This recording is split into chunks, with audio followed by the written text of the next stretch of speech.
7 straight for Louisiana's Brendan Allen. He defeated Chris Curtis in the main event of UFC Vegas 90. We are going to be talking about UFC Vegas 90 and breaking it down into really good detail. We'll be talking obviously about Chris Curtis and his hurt leg, which kind of sucks. We'll also talk about, Damon Jackson and Anthony Hernandez, and then Chepe Martial versus the last pirate, Morgan Charriere. And last but not least, we'll also talk about Ignacio Bahamondes and his fantastic knockout over Christos Giagos. So, yeah, UFC Vegas 90 main event. This was a lot better of a card than our past two have been. The Namajunas win and the Manon Fiorot win. That said, there was some weird shenanigans here. A lot of split decisions. The last 3 fights were split decisions, and it wasn't because it was close fights. It was more like dodgy judging. Brendan Allen, Chris Curtis went to split decision. Damon Jackson won the split decision, and Chepe won the split decision as well. But first, we're going to be talking about Brendan Allen and Chris Curtis because that's the main event. That's what most people over here are clicking and watching for because it's a good fight. And it was. It turned out to be a good fight from the very beginning. So you have 6th ranked Brendan Allen taking on Chris Curtis, who was ranked 11th. He stepped in on short notice because it was supposed to be Marvin Vettori. So Curtis did him a favor. The guy loves to fight, and who can blame him here? And I'll be honest, I thought Brendan Allen was done early on. So I really had a hard time. I said in like a short before this fight, I said that, I have a hard time because I'm a Louisiana guy. I like Brendan Allen because he's from Louisiana. And I also like Chris Curtis because me and him chat back and forth on X all the time. He's a good guy. He's just a great story is really what I like most about Chris Curtis. And I couldn't make a pick. I really couldn't because it's like, am I going to pick against the Louisiana guy? Absolutely not. Am I going to pick against the homie Chris Curtis? Absolutely not. I'm just going to watch a fun fight and hope it turns out well. I was a bit nervous about the short notice nature of the fight for Chris Curtis, but he came in and showed out just fine. Obviously, the two have a pass. Chris Curtis knocked him out in the second round some years ago, the last loss Brendan Allen had. So now he's on a 7-fight win streak. He was on a 6-fight win streak coming into this card and had a lot to prove on his shoulders. Vettori probably would have been a lot different fight for the type of fighter that a lot more difficult of a fight for Brendan Allen, I should say, than Chris Curtis was because A, he knew what Curtis brings to the table, and B, I feel like Vettori's style is a little bit better suited for Brendan Allen specifically. So Brendan Allen early on, he's getting caught with body shots, and I'm just like, oh, this is not going to be a good night for Louisiana's own Brendan Allen, right? Chris Curtis though was looking great, and he was getting, he's a southpaw, so he's getting that lead hook to the body, and he did a lot of good body work with that lead hook and with the rear hook uppercut to the body as well. So we got to see that from Chris Curtis, and Brendan Allen, he stepped in and he kind of had to make the things his own. Early in the fight, he got Chris to the ground, and I'm like, oh, this could be a short night for Brendan Allen. He might get in here, and Chris might be like, hey, this is a short notice fight. And, he got the body triangle. He was on the back, hunting the choke. They were dry. And I was like, okay, so we got something going on here. And then the second round, I think it was, Chris Curtis hurt Brendan Allen. I'm like, oh, Chris might be getting it in. So a lot of back and forth in this fight, and it continued like that for the other 3 rounds, 3, 4, and 5 too. And I think what really won the fight for Brendan Allen was that last few minutes in the 5th round, or the last few seconds in the 5th round, when Chris Curtis' hamstring finally went out. He backed up to the fence, and Allen kind of started doing his thing, started wearing on him. There were several moments in this fight where Brendan Allen, he got the body triangle, and he allowed Chris Curtis to turn into him. And Chris Curtis got the top position. I think he did the right thing of getting up and out of that position. That said, there was a couple of times to where Brendan Allen sussed that out, right? So he knows Chris Curtis is looking to turn it into him. So he follows him, and he allows him to turn, but he controls the turn and maintains position. Ended up on his back again. Chris Curtis did a good job of getting up and getting out of those positions, though. And I can't say enough about that. I think Chris Curtis is one of those guys that's like a hard test for anybody in this division. Brendan Allen especially. And this was the type of fight where Brendan Allen, he's going to get better from this fight. So you'll see there's two types of fights, or there's more than two, but there's two types of fights I like to talk about a lot. And one of them is you fight, it's a hard fight, but you come out of this better. Think about Israel Adesanya versus Kelvin Gastelum. Then there's the other fights. It's like, wow, that took the life out of him. Think Justin Gaethje versus Tony Ferguson. Two wars, different outcomes. Gaethje got better from that fight. He showed that he was a lot better. I think this is the kind of fight that Brendan Allen's going to emerge to be better at in this fight. And I mean, there's a lot of options for what's next for Brendan Allen, and that's another thing we're going to talk about here in a second. But what I think it is, off this 7 fight, he's going to be looking for an 8-fight win streak, but he hasn't really a marquee win, I guess you could say. I actually got my stuff pulled up today, guys, so don't laugh at me. But he hasn't had really a marquee win. He had some good wins, especially on the 7. Karate Combat champion Sam Alvey. He's beat Bruno Silva, who just lost to Chris Weidman last weekend. Went over Paul Craig, and now Chris Curtis has 3 in a row. And those last 2 were great. He choked out Paul Craig after a bludgeoning. He beat Bruno Silva in the first round. A bunch of finishes, a bunch of rear naked chokes. Like, he hunts the high percentage finish. The rear naked choke is the highest percentage finish in the sport of MMA. So I really liked what I saw from Brendan Allen. As for what's next, he needs that marquee name. So when the UFC is looking for like the next title contender, they really want you to go in there and beat a either former champion if the division's kind of hot and it changes hands a lot, the title changes hands a lot, or if the division's a little bit stagnant, like there's a long reigning champion, say middleweight Israel Adesanya, who reigned for forever. You'll see them want him to face a challenger instead of a former champion. And, he needs a title challenger, and he needs to face a title challenger. I mean, there's a couple former champions for Brendan Allen now, and we're going to get into that. But he needs a marquee name win. So I've got 3 options right here for Brendan Allen that I actually really like for him. First, I like the Sean Strickland rematch. So if Brendan Allen's on the train of avenging his past fights, he's avenged the Chris Curtis loss.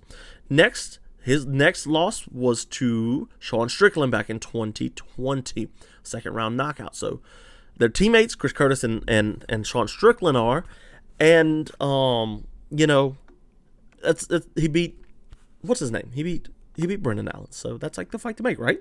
And then obviously the second choice is going to be to rebook the Marvin Vettori fight. Again, like I said, I think that fight's a really tough match stylistically for Brendan Allen, but I think he can get it done. And if he gets better after this fight, because that was a big name fight he got, or a big tough fight he got, I should say, he could put away Marvin Vettori, and not really choke him out or anything, Marvin Vettori, but he can win. He could beat Marvin Vettori. I truly think that. And then last, if you want another former title contender, so Strickland's a former title holder, and then Vettori challenged Israel Adesanya, Paulo Costa challenged Israel Adesanya, and that's the third option, Paulo Costa. Costa's coming off the loss, and I understand that, like, Allen doesn't need to fight down off of this, but, like, the division's a little bit tied up, so they're talking about Drew and Dricus Du Plessis versus Izzy at, like, 305. Strickland's available for now. Jarrett Cannonier and Khamzat Chimaev are going to fight. Robert Whittaker and Khamzat Chimaev are going to fight. And then Cannonier, which is another guy ranked above him, is rumored to be fighting Nasruddin Imavov. So for Brendan Allen, that leaves very few options. And if Strick's like, nah, I'm not taking this fight, and if Vettori's like too hurt or he doesn't want to take the fight, he's going to have to fight down. And that fight would be Paulo Costa. Paulo Costa punches way above his weight in terms of what a win over him is worth, pun intended. Especially like he punches because he's a fighter, and he also misses weight a lot because he's huge. So yeah, multiple puns intended, right? As for Chris Curtis, man, he did a lot of good job working the body. Really bummed that he lost, and he's really bummed too. And I mean, you can't blame him, but he did come in here on short notice and brought it to a very close split decision. I can't say, hey, he won via split decision, but a split decision makes sense. This fight was close. A lot of good body work here. He kicked the leg, he kicked high. Allen opened up with open side body kick, which I like to see. So when you're in like a southpaw versus orthodox matchup like this fight was, you're going to get that. You kick the body with your rear legging, and you're going to wear on the gas tank. Whereas Curtis, he hurt him to the body with the punches more often than the kicks, especially when he was like pushing him on the back foot. Brendan Allen, when he was going forward, was really doing a good job of pressuring Curtis, and that's kind of how he got his takedowns. But once Chris Curtis in that second and third and fourth round started to come forward, he really made Allen second guess his motions. So yeah, good win for Brendan Allen, man. He might jump Marvin Vettori, who's ranked 5. So we might see them swap places. Vettori 6, Allen 5, because he's more active, and that's what they're gonna do. Or not, and you can rebook that fight anyway. So yeah. Next up is going to be the new hairline Damon Jackson versus Alexander Hernandez. I think I said Anthony Hernandez earlier. That's my mistake. Alexander Hernandez is a notorious quitter. Damon Jackson is a notorious tough guy who notably lost to Ilia Topuria. And that was a one-sided whooping too. But since then, he's done all right. He beat Charles Rosa, Kirk, Argoleta, Sabatini. Then he lost 2 in a row to Dan Ige and Billy Q, which this was going to probably be his swan song in the UFC. But with the new hairline, he can't be beat, right? Alexander Hernandez really did a good job in this fight of actually not quitting. So I've always criticized Alexander Hernandez for quitting. Like in a fight, when it gets hard, he quits. He's explosive. He has a lot of strong attributes. You remember the Beneil Dariush fight, he knocked him out. He got a win over Olivier Aubin-Mercier, which was fantastic. But he was on a big come up, and he was meant to be fed to Cowboy at lightweight, and he come out the gates real hot against Cowboy, and he eventually lost that fight. Beat Francesco Tonaldo. Really good fight with Drew Dober. Chris Gutzmacher he lost to Thiago Moises, beat Breeden. Now he's 1-4 in his last 5. Lost to Moicano and Billy Q. He beat Jim Miller, sadly. How was that? That was a decision. And then he's lost now to Bill Algeo and Damon Jackson. Really cool to see, though, Hernandez kind of staying into this fight and keep the pace going, keep the pressure going. He actually didn't fight too crazy of a pace. Damon Jackson just did a good job of getting the fight to the fence where he could slow down the faster and more powerful Alexander Hernandez. And that's what you do with a fighter that's a little more unruly and wild than what you are, and you can't hold on to him. So Damon Jackson managed to really get in there and grind him out against the fence. And the last round was kind of the crux, and Damon Jackson come out and do something incredibly stupid. He threw a push kick to the face. I don't know why, but he did. It was a push kick, and Alexander Hernandez steps in and lands a right and knocks him down. He was on wobbly, everything. It was rough for Damon Jackson. And I kind of thought Alexander Hernandez won the fight. I gave him the first and the third round, especially off the knockdown. But the judges ended up doing the split decision again to Damon Jackson, and Damon gets the win. I'm not going to say I don't like Alexander Hernandez, but I was happy Damon Jackson won. So, for whatever that's worth, right? So yeah, good fight. It wasn't an amazing fight or anything like that. But he managed to go out there and get the win. Next up was Shepe Marshall versus Morgan Charriere, the last Pirate now. Morgan Charriere has a lot of hype coming in, but if you look at his record going into this fight, he was 19-9-1, meaning he didn't win 10 fights. He's a great striker, don't get me wrong. Morgan Charriere is a fantastic striker, really good fighter, but he's really not UFC material. Paul Hughes, Jordan Vinovic beat him, Soren Bach beat him, Saladin Parnasse, the KSW champion who just fought out his contract. He's every good fighter he's faced, he's lost to. And I won't even say every good fighter. I'm looking through his record trying to see if there's anybody else, and no, there's really not. Paul Hughes fought him. He's the next big thing coming through. He's got one loss to Jordan Vinovic, but he's got wins over, the last Pirate. He's got Quay Hagen's win, Charriere, and now Fabio Silva, which he won this weekend. Anyways, Morgan Charriere is a very good fighter, but he just doesn't have the. I don't know what it is. He's missing something. He has a killer instinct. I don't want to say he doesn't have a killer instinct. But when he's fighting, it's he kind of just drops the ball. So he took on a very tough Chepe Marshall, and I'm not going to say his whole name for the rest of the show because it's tough to say his last name. 15-6 record coming into this fight, but he's now 3-0 in the UFC. He beat Trevor Peek, Jack Jenkins, which was a arm injury, and now Morgan Charriere, which was a really big fight. Where's he coming off of? CFC, Cage Warriors, LFA. So he's fought around the scene on the regional area. So one thing I really noticed from this was like Morgan Charriere is not very good on the back foot, and specifically when you press him against the cage. He has great wrestling, he has great striking, but somehow the defensive wrestling against the cage is not his cup of tea. And I can't blame him. You know, that's not a great place to be. He's not terrible there either. Like, he had a couple times, I think it was, or he at least once where he dropped levels to a knee, did a beautiful peek out like he was an NCAA wrestler or something. And he's French. He's not a wrestler. He's a savate guy, right? But you know, he did a good job of reversing a couple of Chepe's a couple of his takedowns and stuff, but he still managed to get taken down over and over again. And that's not going to cut it for you, cuz that's not going to be it. And it sure enough wasn't. It wasn't enough for him. Instead, he saw himself just kind of getting controlled for vast majority of some of the rounds. Now, if you're going to concede position against the cage over and over again, you have to come to the understanding that I'm losing every second I spin here. Even if I'm trying to stop the takedown, I'm losing every stop because I'm getting controlled. And control is above everything but damage, I think it is. I'm not sure.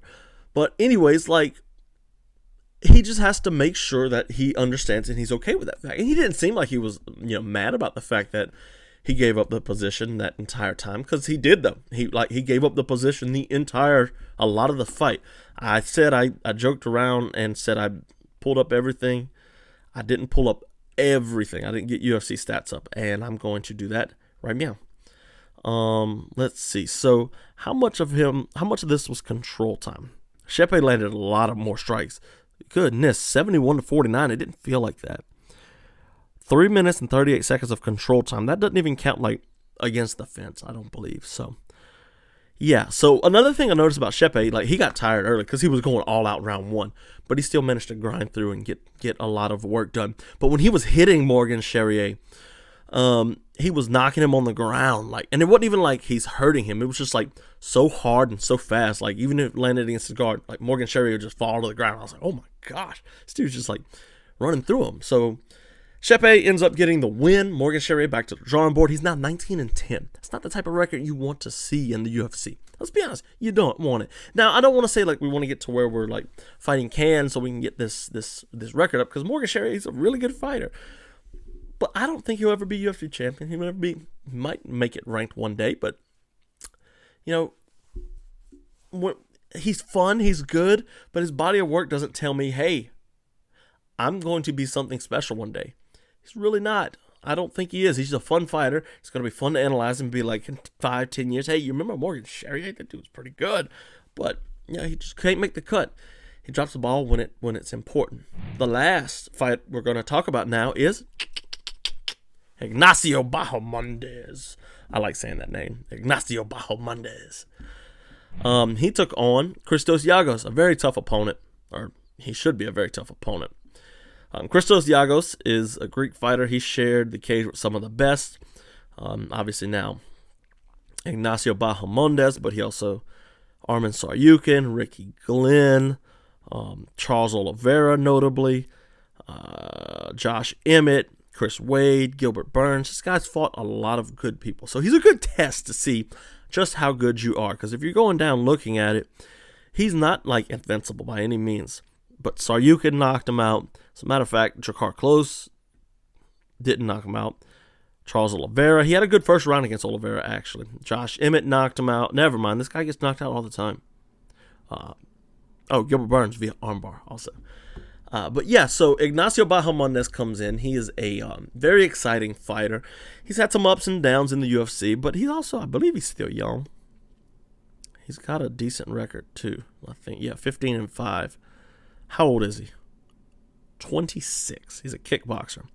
Lost to Ludovic Klein, which is okay. Lost to John Makdessi. So that's his only 2 losses in the UFC.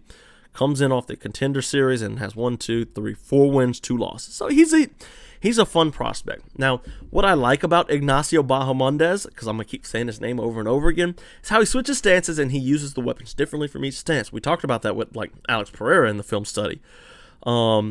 But at the same time, like, he does it too, and that's what led to the knockout. So you'll see, like, he'll be in orthodox with his, he'll be in orthodox with his left hand forward. I had to think for a second. And then he switched against Giagos in the first round to his southpaw position, which brought his left foot to the back, and that's where he landed the high kick. But throughout the fight, he's punching straight. He's going to throw the wheel kick because he has that masterful knockout against Roosevelt Roberts. He also has a win by Bravo choke, which is wild. So, he goes in there and he starts really piecing up Christos Giagos. One thing I really am concerned about him, and I do want to do like a film study on Ignacio Bahamondes one day because I just like him like that.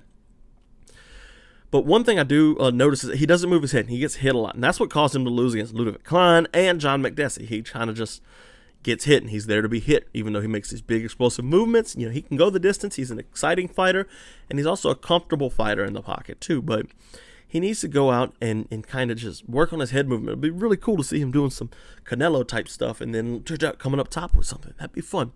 Anyway, so switches to southpaw after hurting Giagos early, with I believe it was a long jab. This dude's long and lanky, and he's a lightweight, right? And he is 6'3". Dude's tall. Him and Jalen Turner be interesting. Anyway, so he gets a knockout. So I might do one on Ignacio Bahamondes one day, a new video, because he'd be a fun one to do. I think he's really fun. What's his whole name? He's got a whole name. Ignacio Bahamondes Carabantes. That sounds so cool. I could just say that over and over again. What else was on this card, guys? Alex Morono. Charlie Campbell beat Trevor Peek. Alex Morono got a good win over Court McGee. That was a fun fight. Walter Walker lost. That's Johnny Walker's brother. He's not very good. He's a heavyweight. Norma Dumont beat Jermaine Durandamy after Durandamy's been off for about 4 years. It's a good fight. Actually, a lot of people were talking trash about it, but Norma Dumont did some good job getting some takedowns here. Victor Hugo won. Cesar Almeida. So fun card. So UFC 300 is coming up. That's the next fight card, and I'm excited about it, to say the least. It's gonna be a big podcast. We might do a preview show on this one, actually. Look for that like Wednesday. I might record it Tuesday if I remember and I have the time to. But that'd be really fun to do, like a preview show or predictions and stuff. I don't really have as much time these days to do all of them, but I've done them for some of the cards. And UFC 300, we're going to do it for it because this is the big card. Main event is obviously Alex Pereira, and that's going to be a real good fight. I did a big film study on Alex Pereira. You know how I like my film studies, and we identified, why is his low kick special? What makes his left hook dangerous? We had Miguel Class come in and take us to school on why the left hook works so well for Pereira and how to use it. We also talked about his grappling and all that. It's going to be a fun fight. He's fighting Jamal Hall-Hill. You've got Zhang Weili versus Zhao Jinyan, the first China versus China fight. You've got Gaethje versus Holloway for the Violence Bowl. It's going to be a great night of fights. This is one you don't want to miss, and I got to make a show on it. I just have to.